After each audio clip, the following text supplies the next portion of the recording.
나이다. 아멘. 힘내라는 제목으로 말씀을 증거하겠습니다. 제가 살아가면서 잊을 수 없는 그런 사람들이 있습니다.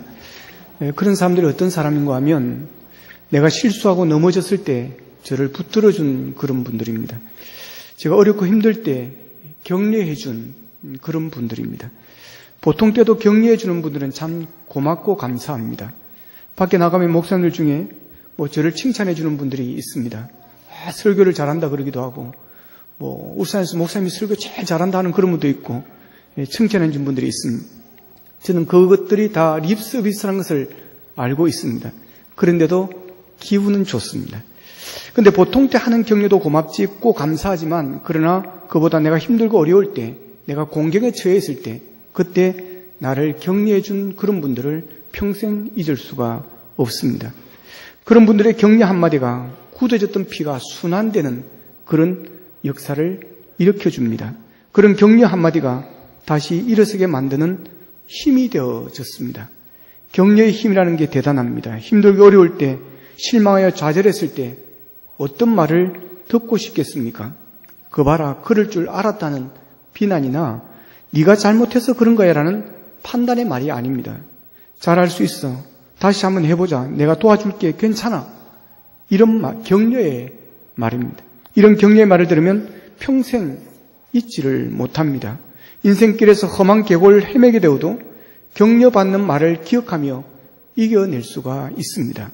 예외 없이 모든 사람은 격려를 필요합니다. 격려를 받는 모든 사람들은 격려로 인해 변화가 일어납니다. 리더십의 대가 존 맥스웰 목사님은 격려는 영혼의 산소와 같다고 그랬습니다. 그리고 톰스의 모험을 쓴 미국 소설가 마크 트웨이는 한마디 격려는 우리를 한 달 동안 기쁘게 할 수 있다 그런 말을 했습니다. 그런데 적절할 때 꼭 필요한 격려의 말을 듣게 되면 한 달 동안만 기쁜 게 아닙니다. 1년이고 10년이고 영원히 기억에 남게 되어집니다. 그 사람을 생각할 때마다 그 말을 떠올릴 때마다 힘이 나게 되어지는 것입니다. 동영상을 하나 보겠습니다. 김준선 선수의 동영상입니다. 이제 문경훈 감독입니다. 저희 SK나이츠는 일반인 참가자인 명지대학교 김준성. 자, 일반인 참가자가 5명이 있었는데 명지대를 졸업한 김준성을 호명하는 문경훈 감독입니다. 명지대학교 김준성 선수가 김준성 선수도 어느 정도의 개인 능력을 갖고 있던 선수이기 때문에 또 그런 가능성을 보고 SK에서 지명한 걸로 예상이 됩니다. 예, 177cm, 77kg의 가드 김준성이 호명됐습니다. 작은 키만큼 또 다부진 모습으로 또 잠시장 체육관을 또 들썩이게 하는 모습을 또 기대해 보겠습니다. 예, 최준용에 이어서 김준성이 이제 이곳 잠실 학생체육관을 홈구장으로 사용하게 됐습니다. 김준성 선수. 자, 보호대에 이어서 이제는 가드진을 또 보강하고 있는 SK 문경훈 감독의 모습인데요. 참 이 친구분들로 보여지는데 또 가족분들까지 감격적인 순간을 함께 하셨습니다. 의 소감 남다를 것 같은데 한번 들어볼까요? 김준성의 소감 함께 하시죠. 일반인 참가자이기 때문에 참 더욱더 어려움 또 고충의 시간들이 있었고요. 그렇습니다. 본인도 쉽게 말을 잇지 못하고 있습니다. 저는 아무것도 아니고 하나님께서 하셨습니다. 그리고 모두 다 안 될 거라고 했거든요. 그럴 때 저희 부모님, 엄마만 힘내라고 해주셨습니다. 모두 다 안 된다 그럴 때 이제 끝이 아니라 시작이고, 제게 그 소중한 기회를 준 박성근 감독님께 정말 감사의 말씀 드리고 싶고요. 정말 힘들게 운동한 이글스 그 선수들 기억해 주셨으면 좋겠습니다.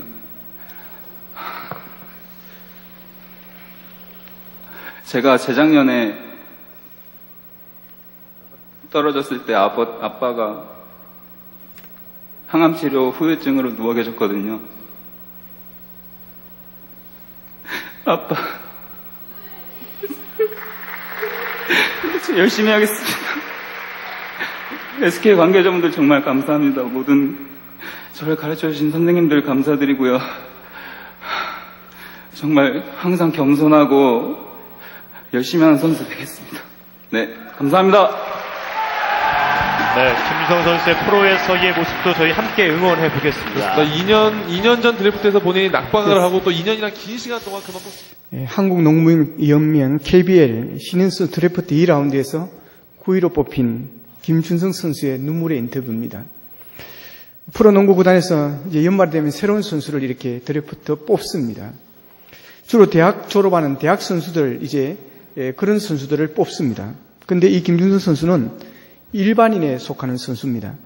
그러니까 드래프트 대회가 아주 어려운 조건에 있는 그런 선수입니다. 근데 SK 문경은 감독이 김준성 선수를 뽑았습니다. 그렇게 뽑으니까 너무 감격하는 겁니다. 김준성 선수는 믿음이 참 좋은 신실한 선수입니다. 다른 동영상에도 들어가 보면 이 친구의 이야기들이 많이 나옵니다. 그래서 그가 뽑히고 나서 첫 번째로 한 말이 하나님께 인사하는 것이었습니다. 저는 아무것도 아니고 하나님이 하셨습니다. 먼저 하나님께 영광을 돌리고 있습니다. 얼마나 멋집니까? 여러분, 하나님께서 어떻게 이런 선수를 사랑하지 않겠습니까? 하나님께서 사랑하지 않을 수 없게 만들고 있습니다.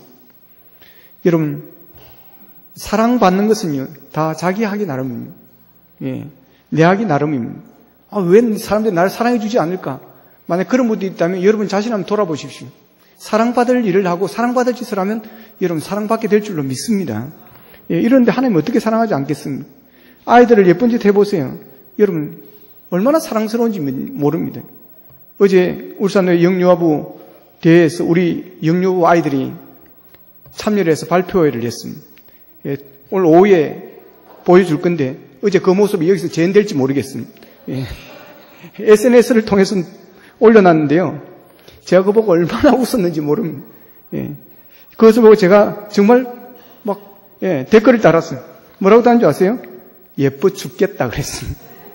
예쁘다가 아니고 예뻐 죽겠다. 말로 표현이 안 돼. 그 글자로는 감정이 묻어 나오지 않을 수도 있겠죠. 예뻐 죽겠다. 혼자서 설교 준비하다 떨면서 이야기를 했어요. 문자를 보냈어요. 저 죽겠다.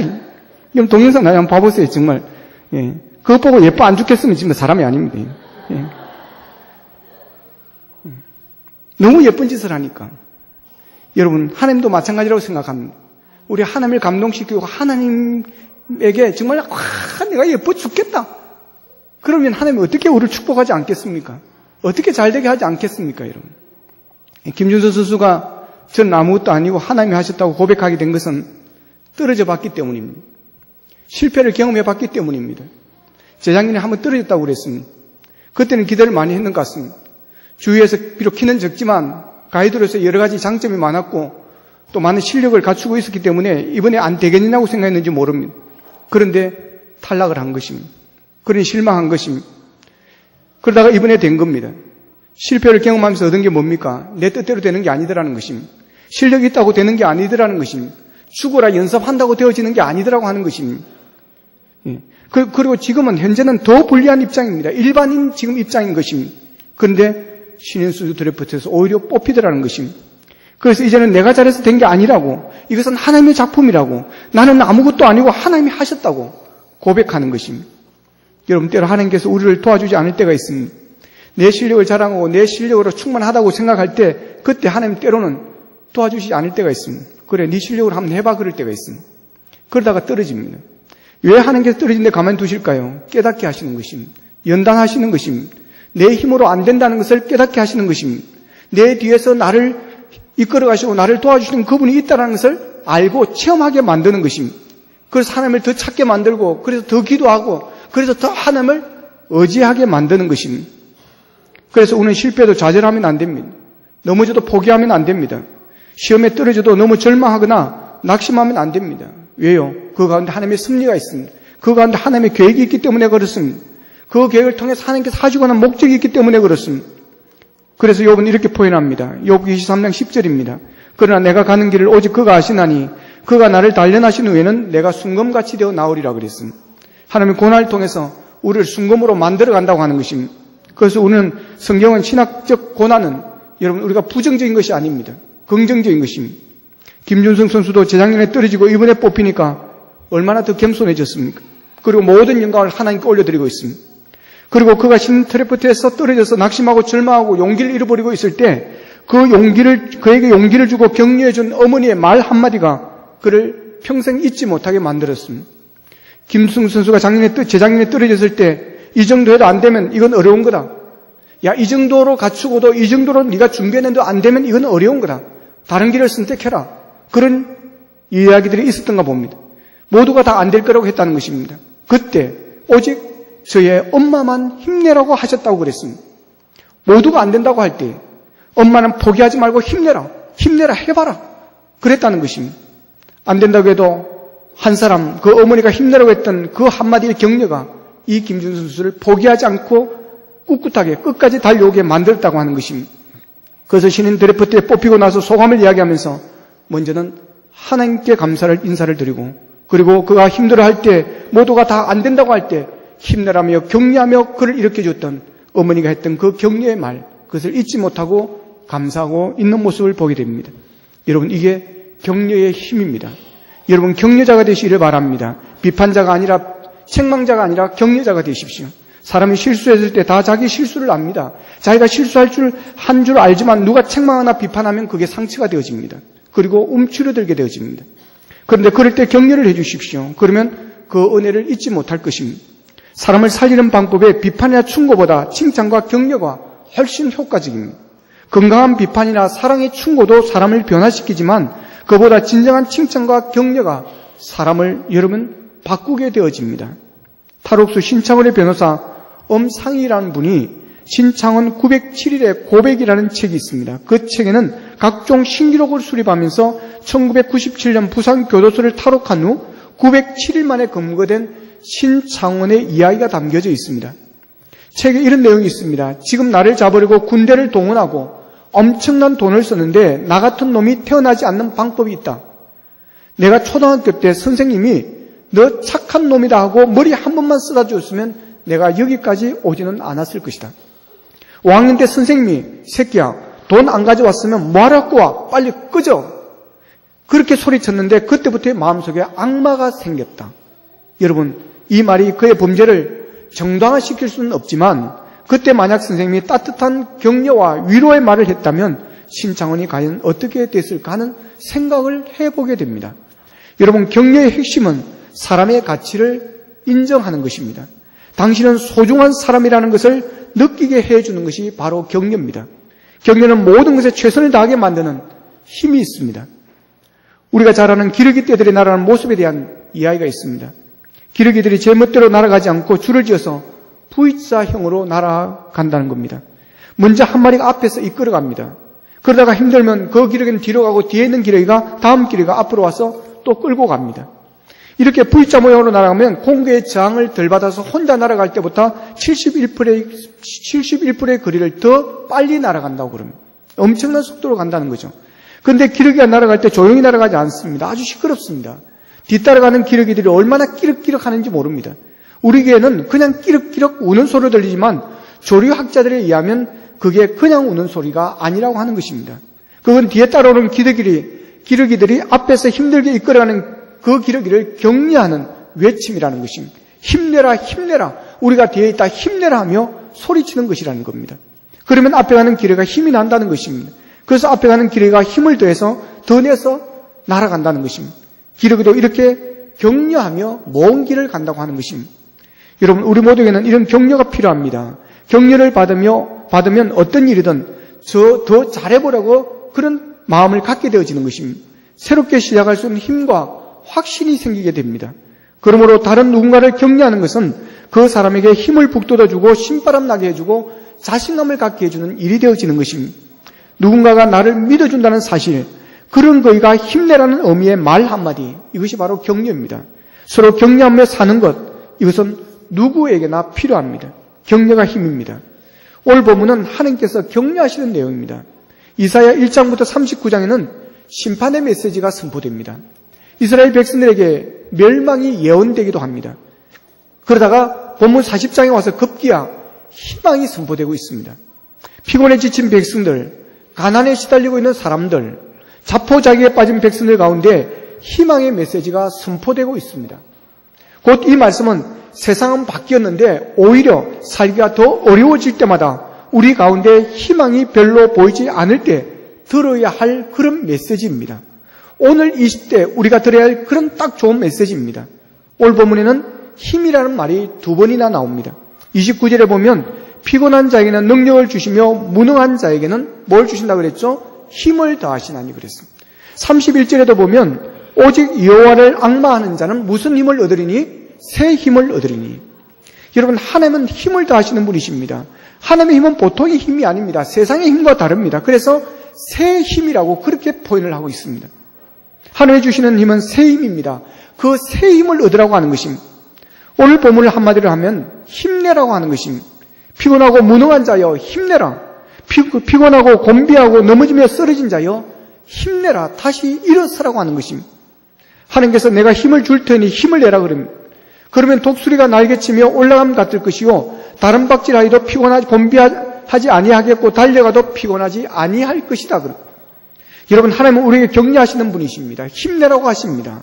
그런데 하나님께서 그냥 힘내라고 하는 게 아닙니다. 내가 힘을 줄 테니 힘내라 그럽니다. 여러분, 사람들이 내가 힘들고 어려울 때 그냥 말 한마디 해주는 그 격려도 엄청난 힘이 됩니다. 내가 병들어 힘들할 때 힘내십시오, 기도하겠습니다 하는 그런 격려의 한마디도, 문자의 한마디도 얼마나 위로가 되고 힘이 되는지 모릅니다. 나에게 관심을 가져준다는 자체가 힘이 됩니다. 나를 위해서 기도해 준다는 자체가 힘이 되어지는 것입니다. 그런데 말로 힘내라가 아니고 진짜로 힘을 주면서 힘내라고 하면 이것은 정말 감격이요 감동이 되어지는 것입니다. 수혜를 입은 분들을 찾아가서 힘내시오, 격려해 주면 고마워합니다. 그런데 피해 입은 자들에게 복구할 수 있도록 성금을 갖다 주며 힘내어 십시오 그러면 더 감동을 받습니다. 하나님이 바로 그러신다는 것입니다. 피곤한 자에게는 능력을 주시며 무능한 자에게는 힘을 더하시면서 힘내라고 우리에게 말씀하시는 것입니다. 소년이라도 피곤하며 곤비하며 장정이라도 넘어지며 자빠지되 오직 여호와를 앙마한 자는 새 힘을 얻으리라. 하나님이 주시는 힘은 세상의 힘과 다릅니다. 그래서 새 힘이라고 하는 것입니다. 세상의 힘은 한계가 있습니다. 세상의 힘은 영원하지 않습니다. 세상의 힘은 무한하지 않습니다. 대통령의 힘은 강합니다. 우리나라는 대통령 중심이기 때문에 엄청난 권력이 대통령에게 다 묻어 있습니다. 그래서 지금 개헌을 계속해서 지금 소리가 나는 것입니다. 아마 차기 대통령은 이 개헌을 걸고 틀림없이 대선에 출마할 것 같습니다. 너무 대통령에게 권력이 실려져 있다고 하는 것입니다. 그러나 여러분, 대통령의 권력도 한계가 있습니다. 지금 첩근들이 문제가 쏟아지고 있지만 때로는 대통령이 손을 대다 한계 나면 손 놓아버립니다. 대통령이 아들도 감옥에 가는 것을 손대지 못할 때가 있었습니다. 대통령이 형님의 감옥에 가는 것도 손대지 못할 때가 있었습니다. 이것이 사람의 권력의 한계입니다. 힘의 한계입니다. 저는 청소년 때 또 청년 때 야간 열차 타는 걸 참 좋아했습니다. 여행을 하면 꼭 야간 열차를 탔습니다. 너무 분위기가 있고 너무 좋았습니다. 그리고 열차를 타면 순방향이 있고 역방향의 의자가 있습니다. 반드시 역방향을 탔습니다. 순방향을 타면 열차 여행하는 재미가 없습니다. 그래서 항상 역방향을 타고 쫙 타고 갔습니다. 그러면 밤 열차에 역방향 탁 타고 가면 이 얼마나 분위기 있는지 모릅니다. 그런데 지금은 어떨까요? 완전히 반대입니다. 야간 열차 안 탑니다. 웬만해서는 야간 열차 안 탑니다. 그리고 좌석도 웬만하면 순방향을 탑니다. KTX를 많이 요즘은 타는데 웬만하면 순방향 탑니다. 예약하다 보면 자리가 없을 때가 있습니다. 그럴 때는 역방향을 타기도 하지만 웬만하면 순방향을 탑니다. 그리고 KTX는 빨리 가기 때문에 또 이게 승차감이 좋아서 역방을 해도 별로 피곤하지가 않습니다. 그래서 역방을 탈 때가 있지만 웬만하면 순방향을 탑니다. 그래야 덜 피곤하기 때문에 그렇습니다. 순방향을 타야 열차 타는 재미가 이제 느껴집니다. 이제는 역방향을 타고 열차 타는 재미를 느끼는 것, 이런 것 전혀 없습니다. 왜 이렇게 바뀌었을까요? 몸이 약해졌다는 것입니다. 나이가 들었다고 하는 것입니다. 세상에는 새 힘이 없습니다. 권력도 낡아지고 내려오는 날이 있습니다. 양복도 새 것을 입었다고 하나 새 것이 아닙니다. 지을 때 이미 때가 묻었습니다. 돈도 새 것이 아닙니다. 젊었다고 하나 늙을 때가 있습니다. 저도 한때 젊었을 때가 있었습니다. 내일 기독교 연합회 체육대가 있습니다. 제가 지금 고민 중에 있습니다. 축구를 해야 될지 말아야 될지. 마음은 청춘입니다. 그래서 뛰고 싶은 축구화를 지금 준비하고 있지만 뛰어야 될지 말아야 될지. 지난 주간에 팔이 아파가지고 팔을 못 썼습니다. 응급실로 가고 그랬는데 강훈석 집사님이 치료를 잘해줘가지고 오늘 박수도 쳤습니다. 근데 팔을 좀 낫다고 내일 또 뛰어도 될지 안 될지 강훈석 집사님께 상담을 해봐야 될 것 같습니다. 저는 공을 차면 항상 원톱을 했습니다. 원톱이 뭔지 아십니까? 스트라이크 골게타입니다. 항상 위에 있다가 역습을 할 때 공을 차주면 혼자서 치고 들어가는 것입니다. 원 스트라이크는 첫째는 스피드가 있어야 됩니다. 그리고 한두 사람은 제치고 들어가서 골을 넣을 수 있는 그런 개인기가 있어야 됩니다. 그랬습니다. 그러나 이제는 그렇게 못합니다. 50대 들어와서 지지난해 기독교 연합회 할 때는 최종 수비를 받습니다. 예, 이게 힘의 한계라고 하는 것입니다. 사람의 힘은 이렇습니다, 여러분. 그러나 하나님이 주시는 힘은 새 힘입니다. 여러분, 그래 소년도 피곤하지 않느냐 그런 것도 아닙니다. 오늘 성경에 보면 소년에게 피곤함에 곤비함에 장전에 넘어짐에 쓰러지되 그랬습니다. 소년이란 피곤을 모르고 원기왕성한 그런 시절을 말합니다. 청년들을 여행을 하더라도 무박 3일입니다. 3일 동안 잠을 자지 않고 여행을 해도 거뜬합니다. 당시 쉬는 곳과 아수르를 일컬어 하는 말입니다. 그 다음에 장정이란 경험과 인격이 완숙한 사람입니다. 이런 장정도 망할 수 있단 말입니다. 다시 말하면 오랜 역사와 힘을 가진 그 당시에 바벨론을 상징하는 것입니다. 이스라엘 백성들이 절망을 하고 있을 때, 커다란 어려움에 직면해 있을 때 이 문제를 어떻게 하면 좋겠는가? 그래서 아수르를 의지해보는 사람들이 있었습니다. 그리고 오랜 시간 동안, 세월 동안 세계를 정복하고 있던 바벨론의 길에야 살아남을 수 있다고 하는 그런 사람들도 있었습니다. 이때 선지자는 분연히 일어나 외칩니다. 하나님이 심판의 몽둥이를 드시면 바벨론도 아수르도 망한다. 오직 하나님의 나라만 영원하게 될 것이다. 하나님을 의지하는 자가 살아난다. 하나님의 백성들은 하나님을 의지하고 살아가는 사람들이다 라고 하는 것입니다. 여러분, 우리가 다시 일어설 수 있는 힘은 하나님을 의지하는 힘입니다. 우리가 다시 시작할 수 있는 힘은 하나님께서 주시는 새 힘입니다. 여러분, 하나님께서 오늘 우리를 향해서 내가 새 힘을 주리니 힘내라고 말씀하십니다. 지금 우리에게 필요한 것은 힘내는 것입니다. 울산 경제가 어렵습니다. 조선 경제가 어렵고 여러 가지 어렵습니다. 교회도 어렵습니다. 한국 교회 전체가 다 어렵습니다. 가정도 어렵습니다. 해피데이를 앞두고 전도하는 것도 참 어렵습니다. 이때 필요한 것은 하나님의 위로와 격려입니다. 지금 우리에게 필요한 것은 하나님이 주시는 새 힘입니다. 지금 어렵다고 포기하고 주저앉아 있어서는 안 됩니다. 이럴 때일수록 우리는 하나님이 주시는 새 힘을 받고 힘을 내야 됩니다. 다시 일어서야 됩니다. 세상 모든 사람들이 망하게 생겼다고 울부짖고 있을 때에 우리는 벌떡 일어나서 그래도 우리에게 희망이 있다. 그래도 우리에게 미래가 있다. 앞으로 전진해 가면 우리를 위하여 예비해 놓으신 하나님의 아름다운 자리가 있다.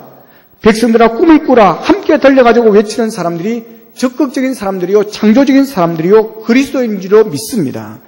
여러분, 하나님께서 사람을 만드실 때 언제나 전진하도록 만들었습니다. 코도 옆으로 나온 것이 아니고 뒤로 쑥 들어간 것도 아니고 앞으로 튀어나와 있습니다. 귀도 앞에 소리가 들릴 수 있도록 귀를 여러분 이렇게 해가지고 앞으로 들리게 되어져 있습니다. 열려져 있습니다. 말은 언제나 앞을 향하여 하도록 되어 있습니다. 눈은 앞이나 위를 보도록 만들어져 있습니다.